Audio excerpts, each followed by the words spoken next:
이건 당연한 거예요. 여러분들 진짜 자기가 좋아하는 것을 하게 되면요, 진짜로 즐거워집니다. 행복해지고요. 아, 이런 게 행복한 거구나를 만나게 돼요.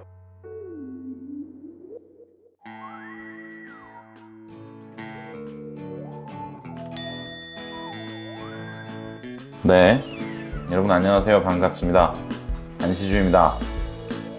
처음부터 실명으로 해서 계속 안시주를 쓰고 있는 게 너무 부끄럽지만 어쨌든 열심히 하겠습니다. 오늘은 웹툰 나빌레라입니다. 2005년부터 연재된 것 같고요. 요약 정리를 하면 할아버지가 발레를 배우시는 내용이에요.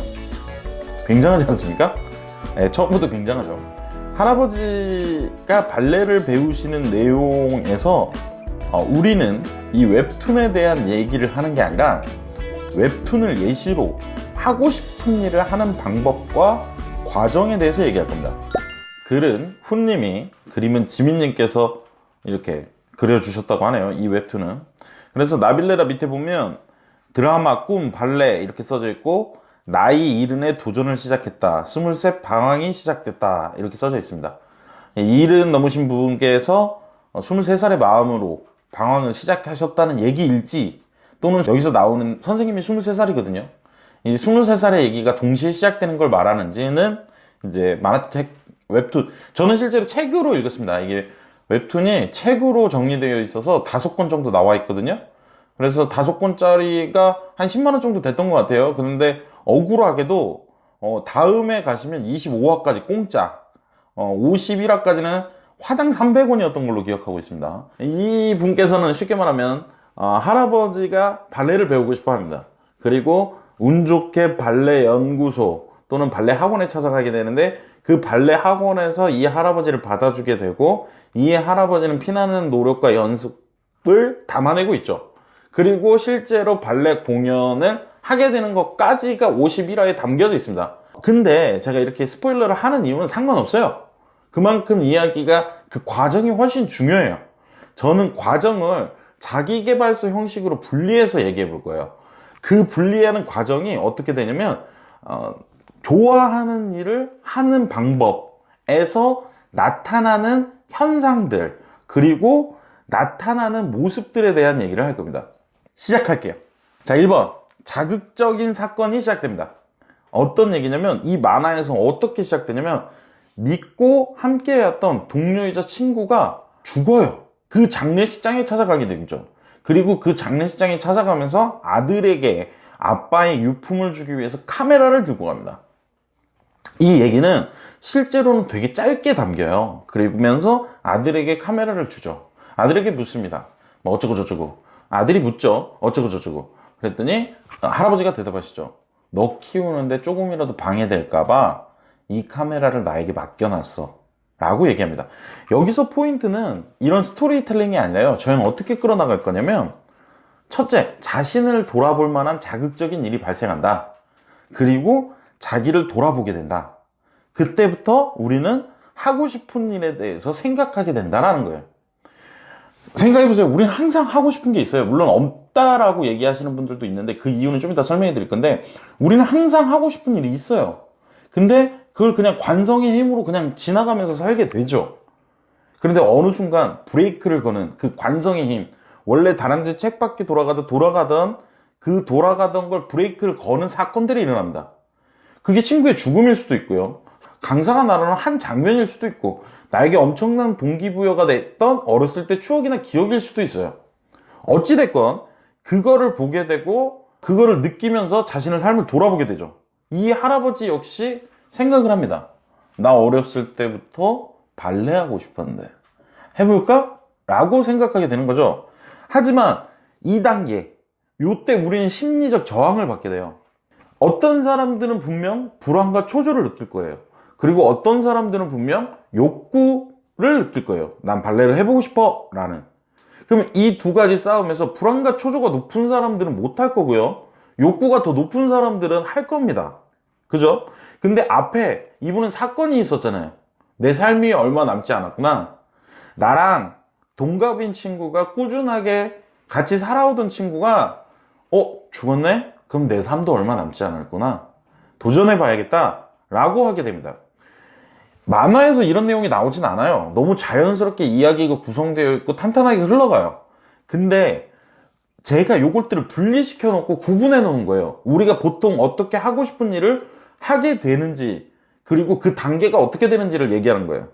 그래서 이분은 심리적 저항, 자신의 심리적 저항을 받으면서도 해보고 싶다, 욕구가 더 높아서 해보고 싶다라는 생각을 하게 되는 거죠. 그래서 우리가 세 번째로 주로 하는 일들은 이런 겁니다. 주변 사람들한테 말하게 돼요. 통보하고 응원을 달라고 요구하죠. 여기서도 할아버지가 할머니한테, 병원에 입원해 계시는 할머니, 자기 부인이죠, 할머니한테 가서 얘기합니다. 나 발레가 해보고 싶어. 믿지도 않아요. 근데 실제로 대부분의 사람들은 이렇게 부정하는 게 정상이에요. 누군가 갑자기 길에서 나와서 결혼하자고 얘기하면 미친놈 하는 것처럼, 갑자기 내가 예상하지 못했던 일들에 대해서는 일단 부정적 감정이 먼저 나옵니다. 그리고 그 부정적 감정을 여과시키는 과정이 나와 있어요. 우리는 안 좋은 감정들을 처음엔 부정해요. 그러면서 그것들을 협상해 나아가고 수용해 나아가죠. 어찌됐건 주변 사람들한테 동의를 얻지만 동의가 안 되죠. 자기가 가장 믿는 사람한테 얘기를 하지만 동의가 안 돼요. 그럼 어떻게 할까요? 인간은 대부분은 더 많은 사람들한테 물어봅니다. 나를 가장 이해해줬다라고 생각하는 사람한테 말하고, 안 되면 주변 사람들, 더 넓은 범위의 사람들한테 물어봅니다. 이 할아버지는 가족 전체를 소집해요. 그리고 묻습니다. 나 발레 할래? 듣지도 않아요. 듣지도 않고 나중에는 어떻게 되냐면, 진지하게 더 얘기하니까 일부는 듣고 일부는 찬성해 줄게요. 일부는 찬성하고 일부는 그냥 듣지도 않고 일부는 거절하기 시작합니다. 이 만화 속에서는 가장 강력한 저항군은 하지 말라고 얘기하는 사람은 큰아들이에요. 그리고 둘째는 잘 듣지도 않고요. 협상안을 내놔요. 아빠, 나랑 에어로빅 할까? 비슷하잖아! 이런 느낌입니다. 셋째는 PD거든요. 그냥 받아들입니다. 난 괜찮다고 생각해. 이런 느낌으로 해요. 근데 잘 보세요. 우리가 진짜 무언가를 하고 싶을 때 이 과정을 그대로 합니다. 어떠한 순간 이미지가 퍼뜩 떠오르고 불안과 욕구 사이에서 갈망을 하다가, 그래, 욕구가 이기는 날은 주변 사람들한테 물어보죠. 나 이거 하고 싶어? 이거 어떻게 생각해? 라고 얘기했을 때 주변 사람들이 받아들이지 않은 거에 대해서 실망을 합니다. 그리고 더 많은 사람들한테 물어보게 돼요. 근데 더 많은 사람들 중에 더 강렬하게 저항하는 사람들도 있고 그걸 수용해주는 사람들도 있습니다. 할아버지는 이제 불안과 초조의 가치가 낮아진 거예요. 왜냐면 내가 죽을 때가 됐다는 걸 알았기 때문에. 사실 이 이야기에서 나온 모습 중에 또 하나는, 할아버지가 이제 퇴직을 하고 은퇴를 해서 고무를 주워 다니세요. 원래 우편 배달부이셨거든요. 근데 이제 고무를 주워 다니세요. 이게 사실 이분께서 이제 사회적 성장의 욕구도 의미가 없어졌고, 불안과 초조의 욕구, 좀 있으면 죽는데 내가 이것도 못해? 라는 불안과 초조에 대한 감정력이 떨어진 상태예요. 그러니까 실제로 하고 싶은 욕구와 용기가 가만히 있었어도 상대적으로 이게 올라간 것처럼 돼요. 대부분의 사람들은 여기 심리학 책들을 읽어보면 뭐라고 하냐면, 불안과 초조는 생각할수록 더 커진다라고들 얘기해요. 우리 공포는 점점 더 커진다라고 얘기하잖아요. 그런 것처럼 얘에 집중하는 순간 더 커지는 거예요, 얘는. 그러니까 사실은 저가 자주 쓰는 방법은 불안과 초조를 낮추게 하는 방법인데, 이 불안과 초조에는 대부분 원인이 있어요. 이 원인을 제거하려고 노력을 해야 돼요. 진짜 한번 생각해 봅시다. 오른쪽 바닥에 5만원짜리가 떨어져 있어요. 왼쪽 바닥에 5천원짜리가 떨어져 있어요. 나한테 주어진 시간은 2초뿐이에요. 둘 중에 하나밖에 주실 수 없죠. 뭐 주우실 거예요? 대부분 다 5만원짜리 줍죠. 우린 다 5만원짜리 주울 거예요. 자기가 생각하기에 더 큰 가치를 선택한 것 뿐이에요. 그죠? 근데 때로는 예를 들어 볼게요. 내가 한 번도 먹어보지 않는 불망고라는 게 오른쪽에 있어요. 그리고 왼쪽에 물망고라는 게 있죠. 우린 둘 중에 이 가치가 어떤 것이 더 나를 행복해 줄지 몰라요. 그러면 불이라는 이미지와 물이라는 이미지를 선택하고 색깔이나 느낌을 보고 둘 중에 하나를 선택하겠죠. 근데 사실 인생에서 무언가를 선택할 땐 두 번째 상황들이 훨씬 많아요. 예를 들어서 내가 대기업 갈까 중소기업 갈까, 프리랜서 할까, 뭐 PD 할까, 이런 상황에서 나는 그것들을 행해보지 않았어요. 그렇기 때문에 우린 뭘 주울지 몰라요. 그리고 죽게 되죠. 그걸 먹어봤더니 물망고가 더 나았을 것 같아, 또는 불망고가 나았을 것 같아 라고 생각을 하게 되는 거예요. 그러면 자기는 지금이라도 불망고를 선택한 거 후회한다면 물망고를 주울 노력을 해야죠. 또는 그 물망고를 주울 수밖에 없는 환경을 만들어줘야죠. 그렇지 않고 후회만 하고 있다면 자기 인생만 소비하고 있는 거죠. 근데 여러분 생각해보세요. 40살이 돼서도 후회할 수 있고 30살이 돼서도 후회할 수 있어요. 근데 여기에서 전제 조건은 이거예요. 이 사람이 좋아하는 일을 했을 때 행복하다는 거예요. 이 사람이 실제로 이런 얘기를 해요. 10년 전에 할 걸 가족들한테 말하게 돼요. 가족들한테 말하게 되면 여기서 세 파트의 분류의 사람들이 나와요. 첫 번째, 큰아들 절대 안 됩니다. 두 번째, 협상자, 그러니까 둘째 딸은 아빠 발레랑 에어로빅이랑 비슷하니까 나랑 같이 에어로빅 해보는 건 어때? 라고 나와요. 세 번째, 찬성자, 난 아버지가 하시는 거 응원해요, 좋아요, 괜찮습니다 라고 얘기를 하는 거예요. 근데 생각해보세요. 우리 삶에서 똑같아요. 항상 반대자가 있고 그걸 절충해주는 사람이 있고 그거를 응원해주는 사람이 있어요. 이 할아버지 어떻게 하셨을까요? 본질적으로 본인이 이야기가 되려면 어쨌든 하셔야 돼요, 발레를.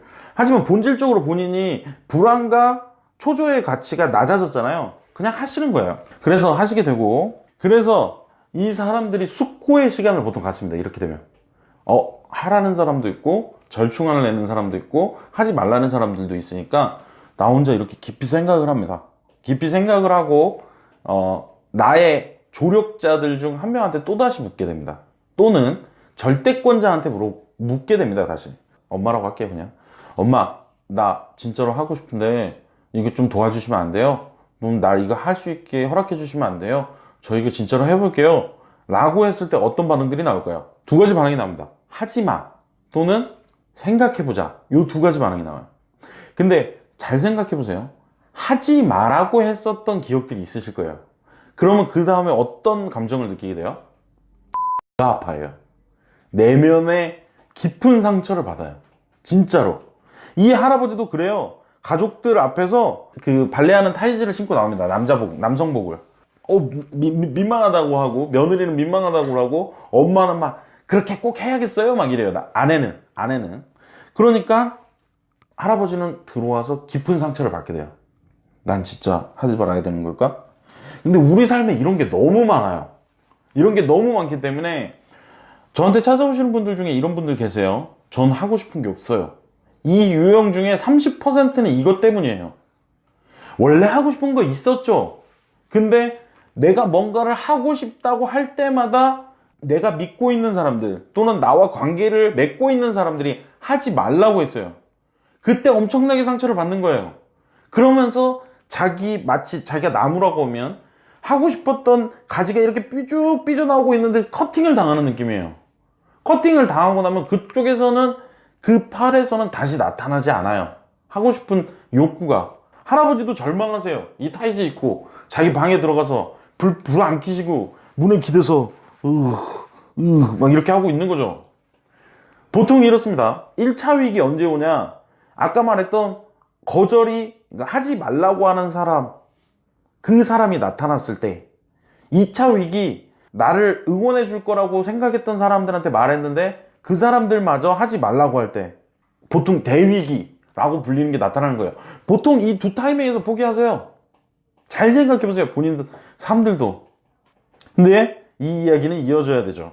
어떻게 할까요? 할아버지가 하십니다. 근데 요쯤 되면 일반 청년들 사이나 청소년들 사이에서 어떤 상황이 발생한 거냐면 가출한 거예요. 아빠도 하지 말랬고 엄마도 하지 말라면 나는 내 꿈을 찾아 떠날 거야. 또는 단식 투쟁에 들어갑니다. 또는 실어증에 들어가요. 장기간 침묵하게 되는 거예요. 근데 고집을 꺾겠다고 저렇게 버르장머리가 없어서는 안 된다고 애를 그냥 냅둬요. 그럼 애는 말 안 하죠. 왜? 자기가 하고 싶은 걸 막는 사람하고 왜 대화를 합니까? 그죠? 이해 가시죠? 근데 이 할아버지는 하십니다. 어떻게 하시냐? 일단 이곳에서는 굉장히 유명했던, 하지만 국립이나 시립에 들어가지 않고 발레 연구소를 하시는 분에게 찾아갑니다. 찾아가서 나 발레 하고 싶어요. 할아버지 왜 그러세요? 장난치지 마세요. 진짜예요. 그러지 마세요. 하니까 그러면 가끔 구경 오세요 라고까지 옵니다. 보통 우리가 우기면 어떻게 거절을 하냐면 그럼 한 번씩 와보세요 이렇게 합니다. 거기까지들은 다 패스할 수 있으세요. 실제로. 그러면 그때부터는 어떻게 하셔야 되냐면 실제로 혼자 가서 견학을 하면서 도움을 주셔야 됩니다. 근데 이 과정을 진짜로 가서 멍하니 구경만 하고 있잖아요. 또는 방해를 하고 있잖아요. 그럼 꺼지라고 합니다. 이게 사실이에요. 어쩔 수 없죠. 근데 이 할아버지는 어떻게 하시냐, 그 발레단이 지하에 있는데 거기를 청소를 하세요. 청소를 하시면서 견학을 하시면서 발을 까딱까딱 하고 있는 모습을 이 발레단의 원장님이 보게 되는 거죠. 사람은 원래 자기중심적이에요. 무슨 말이냐면 내가 발을 까딱까딱 하고 있으면서 내 머릿속에서는 난 오늘 까딱까딱의 노력만 했어 라고 인식할지 몰라요. 그런데 실제로는 그걸 지켜보는 사람들이 항상 있어요. 항상. 왜냐, 여러분들이 사시는 집에 갑자기 어떤 고양이나 강아지 또는 사람이 들어와서 청소를 해주고 또는 본인의 모습을 동경하면서 있어요. 불편할 것 같아요? 안 불편할 것 같아요? 관심이 갈 것 같아요? 안 갈 것 같아요? 가요. 그럼 계속 보고 있어요. 근데 이 노력을 안 하시는 분들도 있고요. 그게 쑥스러워서 못 하시는 분들도 있어요. 근데 그걸 안 하고 있으면 절대 다음 기회가 오지 않아요. 이 할아버지 역시 발레를 까딱까딱 하고 있는 걸 원장님이 보게 되고, 이걸 같이 보고 있던 23살의 청년, 체로기라고 하거든요. 여기선 체로기가 있어요. 체로기가 도와주게 됩니다. 체로기가 장난처럼 시켜보죠. 이렇게 가만히 서서 한쪽 발을 든 채 상체를 바르게 쓰는 운동을 시켜봐요. 그랬는데 그림에서는 이렇게 묘사돼요. 45초가 딱 지나가거든요. 그게 만화책상에서는 딱딱딱딱 그림 컷으로 나와요. 그러면서 체로기는 얘기하죠. 할아버지, 이것도 못 견디시면서 어떻게 하시려고 그랬어요? 가세요. 뭐 이런 느낌이에요. 근데 그걸 또 보고 있던 원장은 자기 친아빠한테 시켜봅니다. 그리고 아빠 얼마나 버틸 수 있어? 아빠 2초 버텨요. 그러니까 이거 시켜볼 수도 있겠구나, 진심이실 수도 있겠구나 라고 생각을 하는 거죠. 그래서 이 분에게는 첫 번째 동료 체로기가 나타나게 되는 거예요. 이런 식으로. 근데 모든 게 그래요. 모든 건 아니고요. 많이들 그래요. 본인이 진짜 무언가를 하고 싶다고 마음을 먹잖아요. 이런 과정 다음엔 동료가 생깁니다. 왜냐? 본인이 하고 싶다고 누군가한테 말하고 있잖아요. 그 꿈이 아름답기 때문에, 그 꿈이 대단해 보이기 때문에 도와주는 사람들이 반드시 생겨요. 웬만한 자기계발서에 다 써져 있는 얘기예요. 그러니까 어느 정도 이 부분을 믿으셔도 돼요. 그래서 동료들이 생기고 그 동료들이 나를 도와주기 시작합니다. 근데 동료들의 특징이 있어요. 보통 이 동료들은 이와 비슷한 경험을 갖고 있는 사람들이에요. 이건 중요하지 않아요. 근데 이와 비슷한 경험을 갖고 있기 때문에 상호 보완을 해야 되고요. 상호 보완을 해야 되고 서로 간에 의심을 할 수도 있습니다. 왜냐? 나는 이와 비슷한 경험이 있었다는 건 뭐예요? 나는 언제쯤 포기해 본 적이 있다는 얘기예요. 그래서 의심을 하는 거예요. 야, 너 어제 왜 연습 안 나왔어? 왜 땡땡이 쳐? 그래서 묻는 거죠. 어쩔 수 없어요. 근데 이 의심에서 뚫고 나가는 사람이 있고요. 진짜 좋아하면 그냥 자연스럽게 뚫고 나가겠죠. 근데 자기 또 긴가민가한 사람들은 그 의심 때 좌절해요. 포기해요. 역시 믿었던 동료마저 나를 포기하는구나 하고 방구석에 들어가서 울고 있어요. 그럼 나중에 뭐라고 하느냐? 둘이 싸워요. 난 그때 네가 그 말해서 너무 힘들었다고. 아니, 이쪽은 도와주고 있는 사람이에요. 의심할 자격도 있는 거예요. 왜? 자기 에너지를 쏘고 있으니까. 다시 말하면 이 사람이 의심을 한다는 얘기는 뭐냐면, 의심 자체에는 어떤 의미가 들어가 있냐면 자기 역시 에너지를 소비하고 있다는 얘기잖아요. 그죠? 그러면 자기가 에너지를 소비한다는 건 에너지를 받고도 싶다는 얘기예요. 그래서 지속적인 장기 동료가 되려면 상호 보완이 돼야 돼요. 내가 무언가 지혜를 주면 그 친구는 나한테 긍정을 준다든지, 내가 그 친구한테 기술적 테크닉을 주면 그 친구는 나한테 매니징을 해준다든지. 실제로 여기서 이래요. 체로기는 23살인데 재능이 뛰어나요. 그리고 이 재능이 뛰어난데 돈이 없고 동기가 적어져요, 점점. 그리고 알바를 해요. 어떻게 보면 발레가 소중하고 중요하지만 환경적인 요소가 안 되는 사람이에요. 그리고 왕따 비슷해요. 왜? 그 전에 했던 모든 운동들이 실패로 돌아갔기 때문에. 그런 체로기와 기술적으로 모르고 신체적으로 안 되는 할아버지가 있는 거예요. 둘은 상호 보완을 해요. 할아버지는 체로기의 환경적 요소를 도와줘요. 예를 들어 빨래를 한 번씩 해준다든지, 밥을 같이 한 번씩 먹는다든지, 매니저 일을 대신해 준다든지, 운동 스코어를 체크해 준다든지. 그리고 때로는 체로기가 좌절하거나 힘들 때 할아버지는 지혜적으로 얘기를 해주죠. 이 할아버지가 주는 건 이거예요. 그리고 체로기가 주는 건 기술이에요. 그리고 어떻게 운동하는지예요. 할아버지가 원하는 발레를 어떻게 하는지예요. 그러니까 상호 보완이 되니까 서로 잘 갈 수 있는 거예요. 마찬가지예요. 여러분들도 원하시는 걸 하실 때 반드시 동료나 서포터즈라고 할까요? 서포터를 만날 거예요. 그러면 그 서포터들과 상호 보완, 존중해 줄 수 있어야 돼요. 그렇지 않으면 그 관계는 지속되지 않아요. 여러분, 나빌레라를 읽어보세요. 괜찮아요. 그러면서 점점 동조자들이 늘어납니다. 사실 반대하는 많은 사람들은 자기 기준에서 그것을 안 하는 게 더 행복하다라고 착각하고 있는 거예요. 그러면 내가 진짜로 행복한 모습을 보여주기 시작하면 그것을 해도 된다는 동조자들은 점점 더 늘어나요. 이 만화책에선 첫 손녀가 그 역할을 해요. 그래서 할아버지 뭐 좋아요, 해봐요, 이런 역할들을 합니다. 그러면서 할아버지는 점점 가족들의 반절은 나를 믿게 되고 가족들의 반절은 나를 믿지 않게 되는 거죠. 해도 된다와 하지 말아라가 반반으로 나뉘게 되는 거예요. 그러면서 할아버지는 점점 더 발레, 본질적으로 내가 하고 싶은 거, 할아버지 얘기 아니에요. 여러분들한테는 여러분들이 좋아하는 얘기겠죠. 본질에 집중을 하게 됩니다.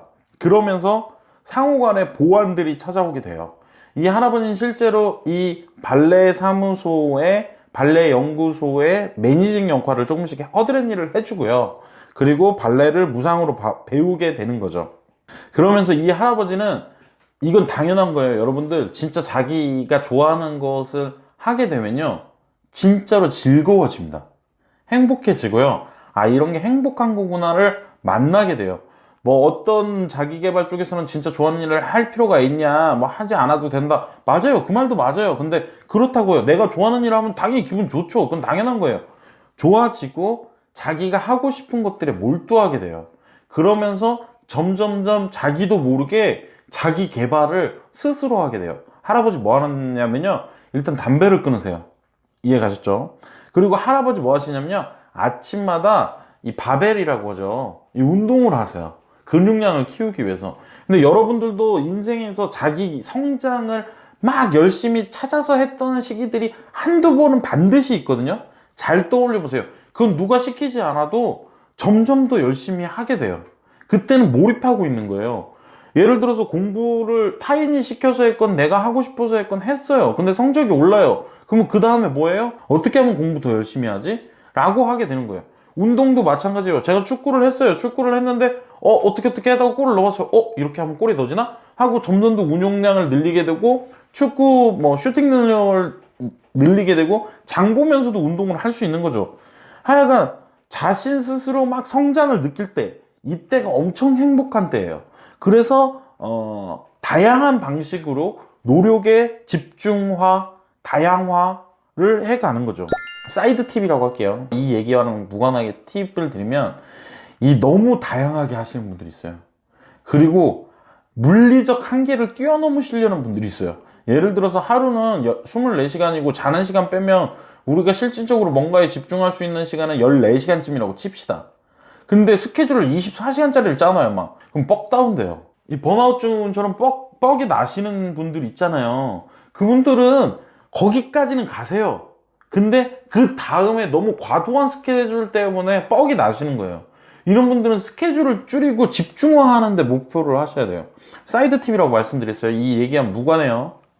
이 얘기에서 할아버지는 굉장히 차근차근 집중하세요. 아침마다 조깅하시고, 아침마다 운동하시고, 담배 끊으시고, 그리고 심지어 자동차도 첫 손님한테 주시고, 걸어 다니시거나 자전거 타고 다니시고, 버스 타고 다니시고 이러십니다.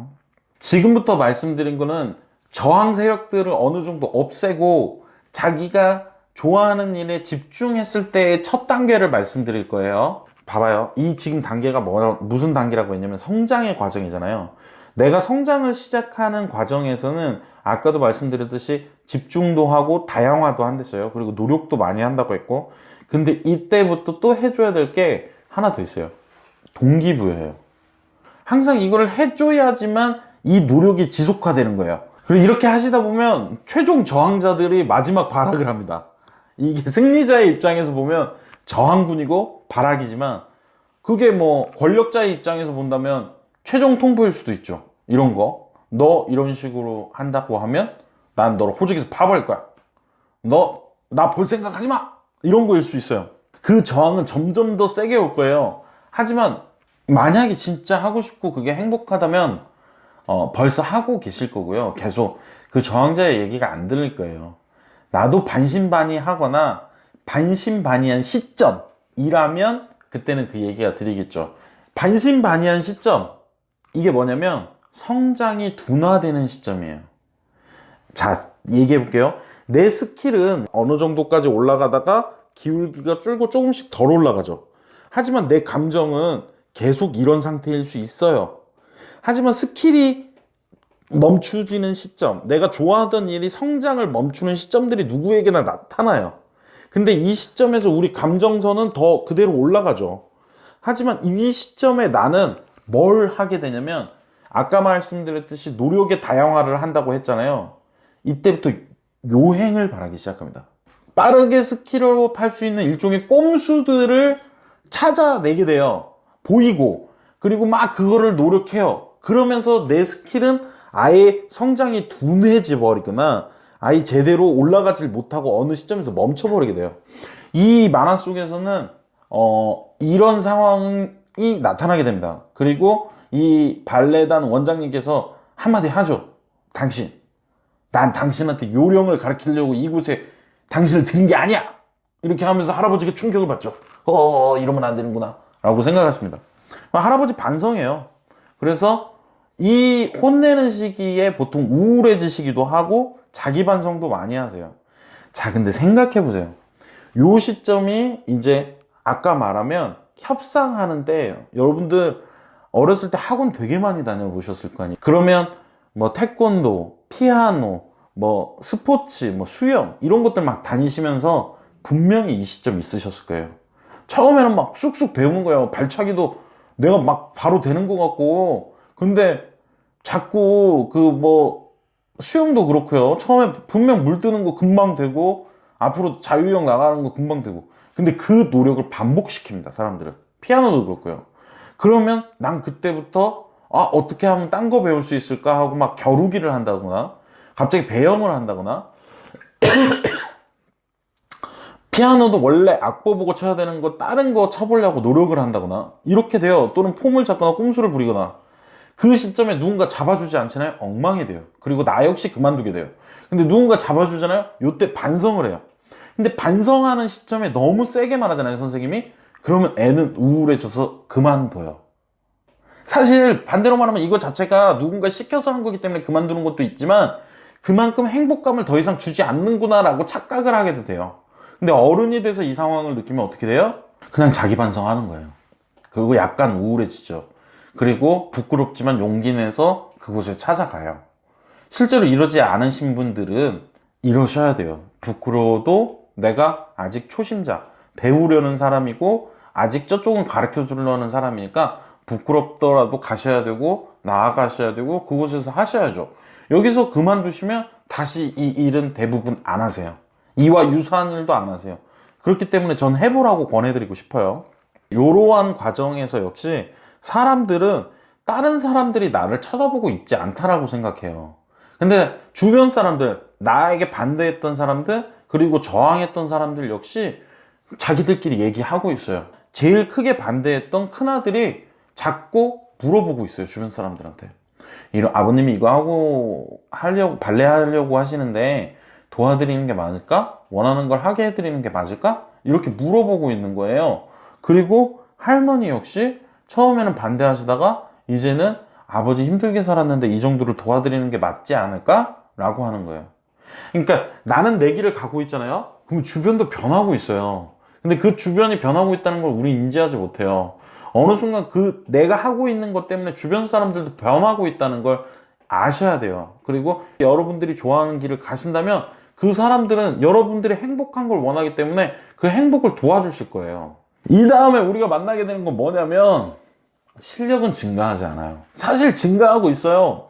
근데 우리는 초반 기울기만 생각하는 거예요. 아, 옛날에는 이렇게 성장했는데 왜 지금은 이 정도밖에 성장을 못할까? 항상 기준은 내가 가장 성장을 많이 했을 때를 기준으로 지금을 비교하는 거예요. 제가 항상 자기 강연, 이쪽 개별 생각에서 말씀드리잖아요. 비교 절대 하지 마시라고. 마찬가지예요. 자기가 자기한테도 비교할 수 있어요. 내가 성장을 많이 할 때와 성장이 둔화됐을 때의 비교를 해서 나를 자책하는 거죠. 근데 이때의 답은 없어요. 노력밖에 없습니다. 할아버지 이곳에서 어떻게 묘사되냐면 계속 똑같은 행동 반복하시고 주말에 나와서도 하시고 연습 끝나고 나셔서도 하시고 이 할아버지의 멘토인 체록이 23살도 똑같이 반복해요. 이 할아버지랑 다니다 보니까 변했고 이 변한 것 때문에 본인도 계속 노력하게 되는 거예요. 그러면 계속 노력하는 순간들이잖아요. 그러면 어떤 상황을 마주하게 되시는 거냐면 자기 내적으로는 내가 과연 이걸 할 수 있을까? 난 어제의 속도, 예전의 속도보다 너무 천천히 올라가고 천천히 성장하는데? 라고 해요. 이때부터는 주변의 저항들도 많이 사라졌기 때문에 반항심도 안 생겨요. 그리고 내 동기부여도 꾸준하게 하고 있지만 잘 안 돼요. 그러면 나는 내 스스로 약간의 후회와 여지를 남겨놔요. 나 진짜 할 수 있을까? 못하진 않을까? 이런 생각들을 하게 되는 거예요. 근데 미생에 이런 말이 나와요. 이곳에서 살아남아야 될 이유는 각자 알아서 찾는 거야. 네 스스로 찾길 바래. 요 얘기를 요 할아버지의 노력의 시점으로 얘기를 하면 어떤 얘기를 해줄 수 있게 되냐면요. 여러분들이 어떤 성장을 위해서 꾸준하게 노력하실 때들이 있을 거예요. 예전에 나보다 더딜 때도 있을 거고요. 주변의 친구들보다 더디게 성장할 때도 있을 거예요. 근데 그 하루하루의 의미는 그곳에서 각자 각양각색으로 다르게 매일같이 만드셔야 돼요. 그렇지 않으면 마치 내 노력이 의미 없고 하는 게 없는 것처럼 느껴져요. 그게 보람이 됐건 목표를 실현하는 게 됐건 내 하루하루 뿌듯함이 됐건 예를 들면 몸무게가 주는 게 됐건 골수가 느는 게 됐건 그 미세한 이유들과 목표를 찾으셔서 그거에 자기의 만족감을 느끼셔야 돼요. 그렇지 않으면 포기하시게 돼요.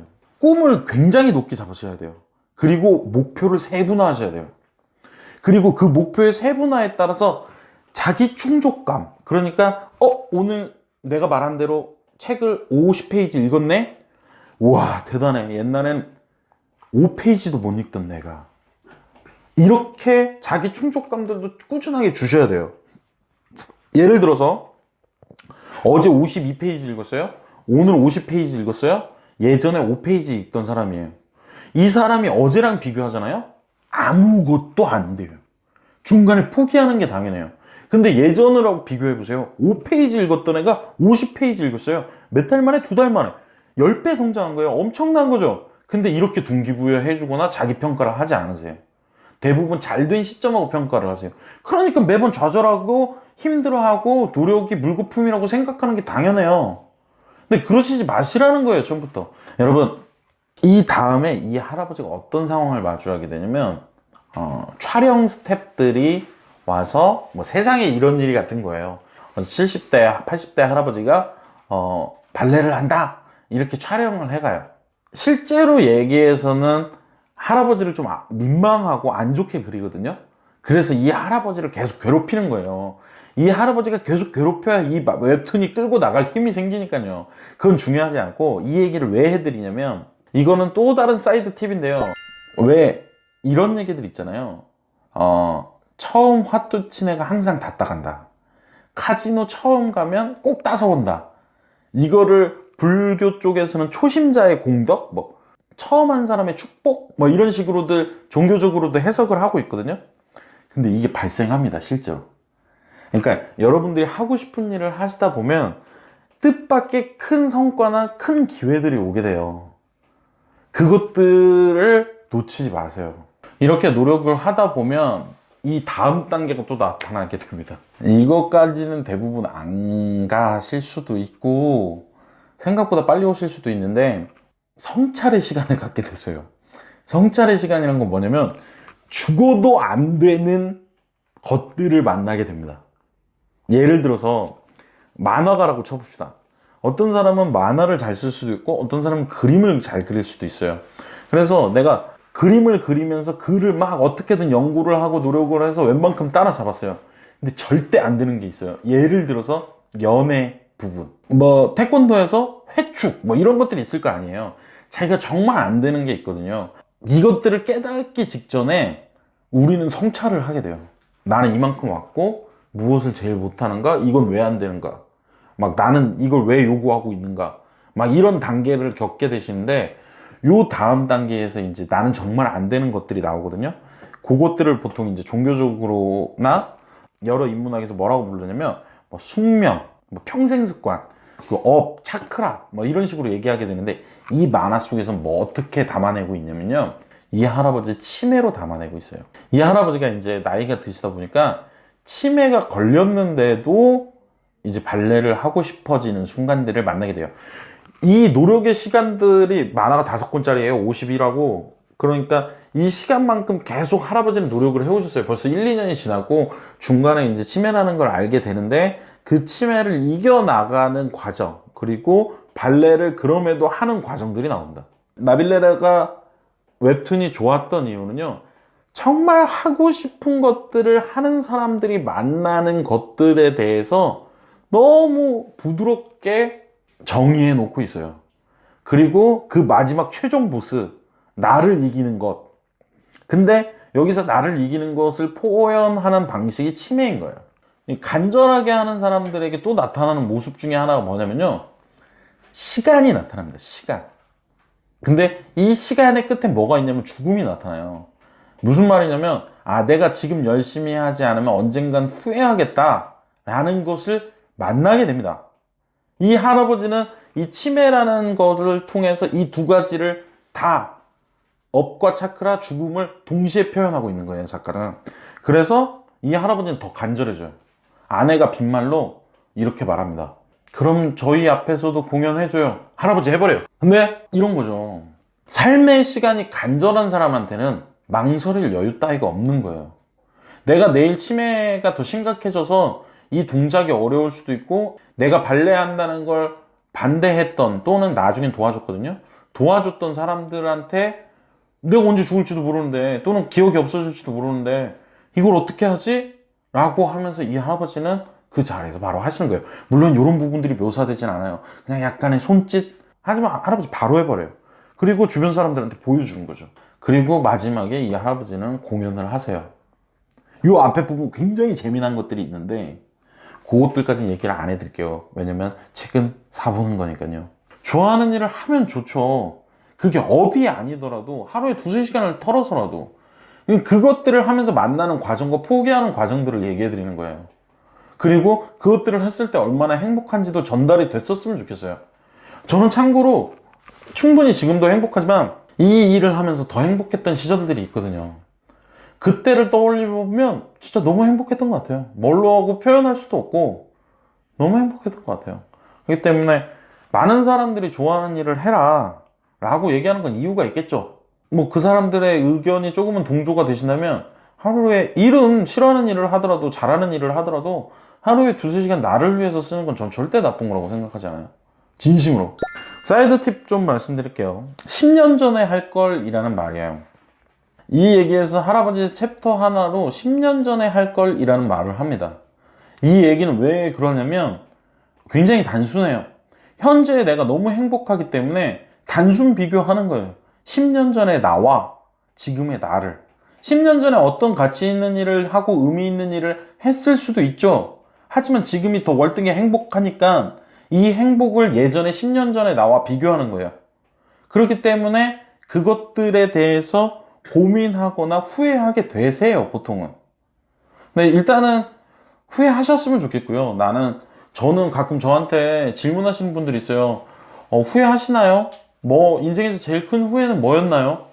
후회는 맨날 해요. 당연한 거예요.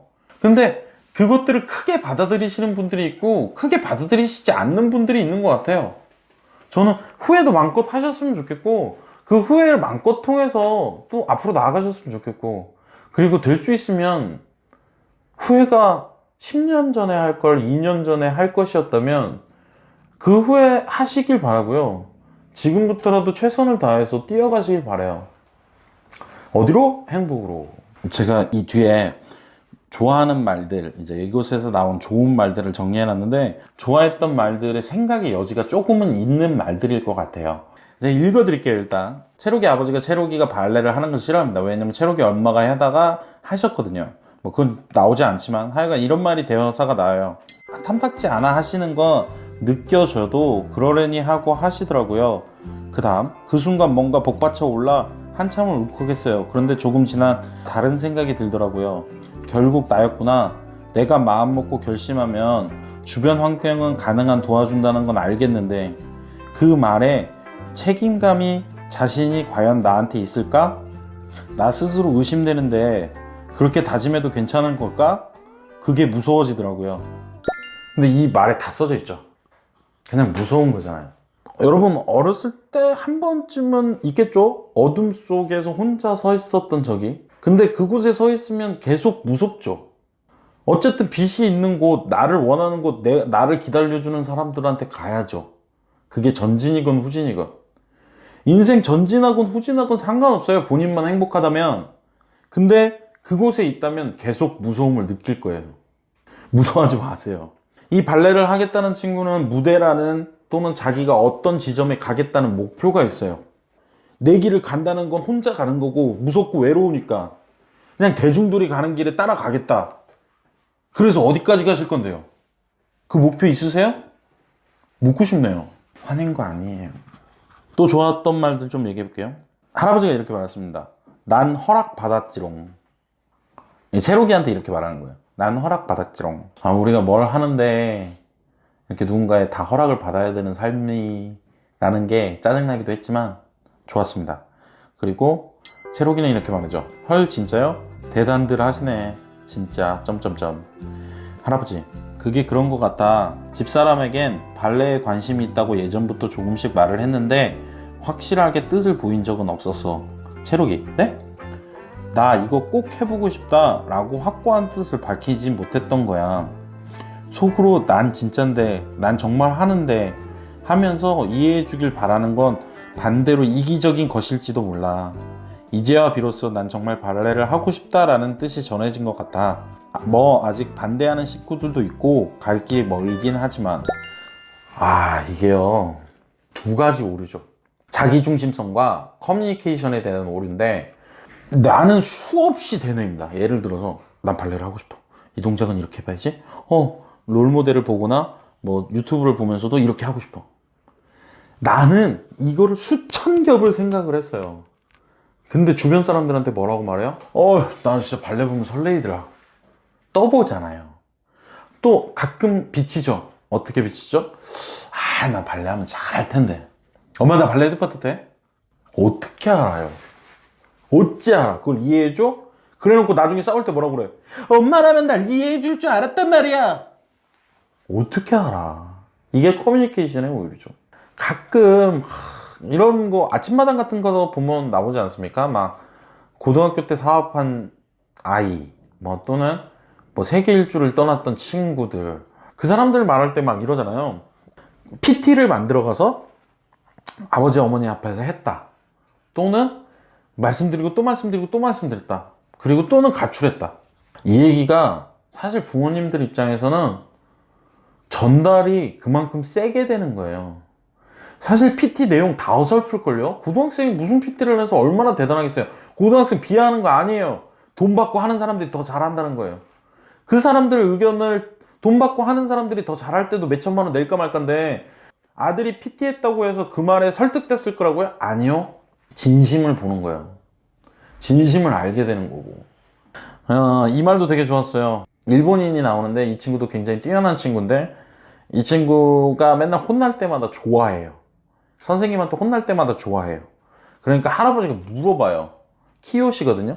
키요시 넌 선생님한테 혼나는 게 왜 그렇게 좋은 일이야? 라고 하니까 이 친구가 대답을 하죠. 뭐라고 대답을 하냐면, 나는 제법 실력도 있고 재능도 있어서 일본에서 발레할 때 대충대충 하고 진짜로 훈련할 때라든지 시험을 볼 때만 잘했어. 뭐 선생님도 뭐라고 하지 않았지. 근데 지금 계신 선생님이 세계적으로 활동할 때 내가 발레하는 곳에 오신 거야. 그리고 나한테 첫 마디를 물어봤어. 자네는 왜 진심으로 하지 않는가?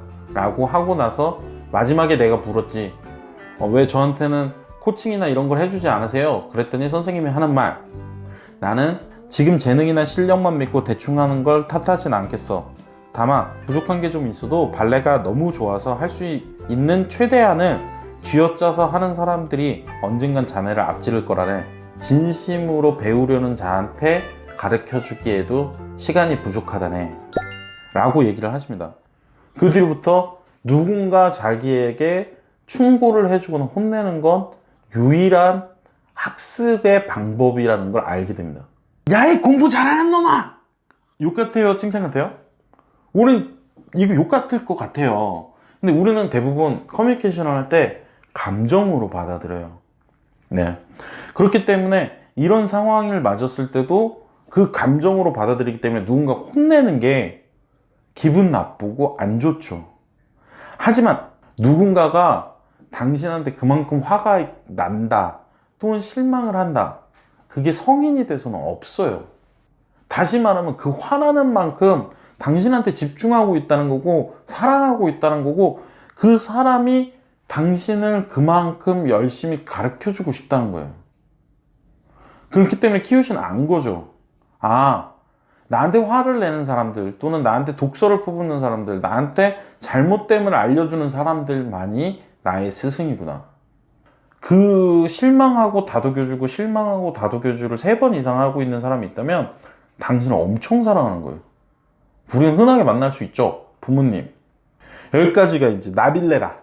나빌레라를 통한 좋아하는 일을 할 때 발생하는 단계들의 노력 파트 이후까지 정리를 한 것 같고요. 실제로 뭐 여러분들도 만나시게 될 겁니다. 잘 하셨으면 좋겠고, 일단 질문을 받고 마무리를 좀 해볼게요. 가벼운 건데요. 네. 도전을 지속하게 나가기 위해서 뭐 동기부여법, 환경변화법, 롤모델법이 있다고 하셨는데, 그 롤모델이 무너지게 되면 어떻게 될까요? 요 말에 빗대어서 해드릴게요. 청출어람이라고 하잖아요. 롤모델은 때가 되면 반드시 무너져야 돼요. 롤모델이 그대로 있으면 그 이상 크지 않게 돼요. 내 내부에서 더 빨리 무너뜨리고 싶어요. 그래야 이 사람을 뛰어넘을 수 있다고 생각하거든요. 예를 들면 자기가 롤모델로 생각했던 사람이 숫자 만의 능력이 있다고 쳐봐요. 근데 내가 이 사람을 다 볼 수 있는 건 500밖에 안 돼요. 그러면 5였던 나는 490까지는 빨리 성장을 해요. 이 사람을 비슷하게 닮아가면서. 근데 490 이상으로 넘어가지 못해요. 왜냐? 내가 이 사람을 롤모델화할 때는 500으로 봤으니까. 그럼 이 사람이 갖고 있는 나머지 99,500은 상상조차 못하고 끝나는 거죠, 인생에서. 그래서 롤모델은 바꿔주는 때 되면 자기가 성장한 만큼 더 높은 등급을 바꿔주는 것도 좋고요. 그럼 한계를 그으시면 안 되고요. 그리고 때가 되면 이제 어른이 되셔야죠. 계속 롤모델만 쫓아갈 수 있나요? 차라리 제가 그려드리는 롤모델 방법 중에 마지막 방법은 이거예요. 자신의 발전된 미래상을 상상하라는, 디테일하게. 그게 롤모델이 되는 방법이 있어요. 제가 그 얘기를 해드리려고 적어놨었는데 빼먹었어요. 깜빡했거든요. 제가 설명을 해드릴게요.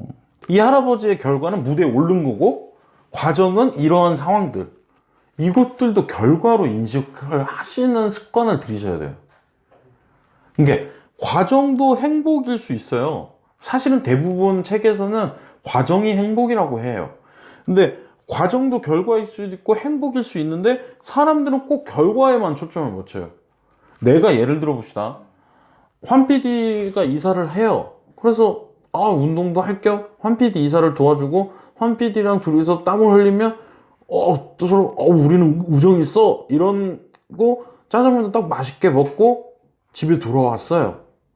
그러면 이 과정도 행복했을 거예요. 우정스럽고. 근데 집에 돌아왔는데 몸살이 나. 근데 나는 움직일 수도 없고 짜장면도 못 시켜 먹겠어. 또 다른 짜장면도. 그럼 이 결과로 놓고 보면 난 뭐 한 거지? 라고 할 수 있어요. 하지만 분명히 그 일을 도와주는 과정에서 난 어차피 할 운동을 했고 짜장면을 시켜 먹으면서 우정스럽고 서로 간에 고생하면서 씩 웃으면서 또 행복했고, 아, 내가 오늘 한 일은 이사를 도와준다는 건 행복한 행위를 했구나 하면 행복해지는 건데, 이게 말을 바꾸라는 얘기가 아니에요. 과정을 결과로도 인식할 줄 알아야 된다고 얘기하는 거예요. 오늘은 웹툰에 도전해봤습니다. 조만간 제가 오디오북, 이북, 사람책에 도전해보려고 해요. 중요한 건 컨텐츠니까요. 하지만 여러가지 시도를 하는 건 저의 재미에도 만족스럽거든요. 하여간 나빌레라는 분명히 그냥 보시면 이렇게 안 보일 얘기예요. 근데 한번 들어보시고 괜찮으시다 생각하면 읽어보시고요. 읽어보시면서 구분점들이 좀 많아질 거예요. 그리고 다시 한번 들어보시면, 아, 이게 결국에는 좋아하는 거를 할 때는 이런 단계들을 만날 수밖에 없구나. 그리고 그걸 알게 되시면 어떤 효과가 있냐면요, 그런 심각해지지 않으세요. 다가오는 고통들이나 힘듦에 심각해지지 않으세요. 아, 엄마가 내가 배우를 하고 싶은데 엄마가 공격을 하네? 내가 열심히 한다면 엄마도 환영해 주실 거야. 긍정적으로 생각해 주실 거야. 라고 여유가 생기기 때문에 그게 힘들어지지 않아요. 그렇기 때문에 저는 만약에 좋아하는 일을 해보고 싶으신 분들이 있다면 한번 좀 추천드립니다. 그리고 저한테도 좀 추천 좀 눌러주시고요.